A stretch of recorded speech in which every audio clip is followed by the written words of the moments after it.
মানুষ কিভাবে বুঝবে একজন মধ্যবিত্ত ঘরের ছেলে হয়ে সেই ওয়ার্ল্ড সিরিজ খেলার স্বপ্ন?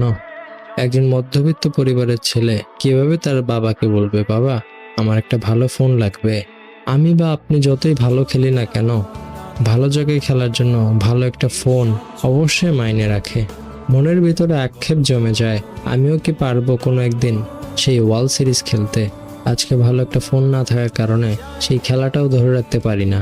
খেলার স্কিল তো আমারও আছে, শুধু পরিবারের দিকে তাকিয়ে না আমি সামনে যেতে পারি না কিছু করতে পারি। আসলে মানুষ জীবনে স্বপ্ন দেখে অনেক কিছুরই, তেমনি আমারও একটা স্বপ্ন কোনো একদিন ওয়ার্ল্ড সিরিজে নিজের দেশের হয়ে নিজেকে সেখানে রাখবো। যখন হয়তো নিজের পায়ে দাঁড়িয়ে পড়বো তখন হয়তো স্বার্থ হবে কিনা, কিন্তু তখন খেলার আর বয়সটাই থাকবে কখন, গেমটাই থাকবে কতক্ষণ।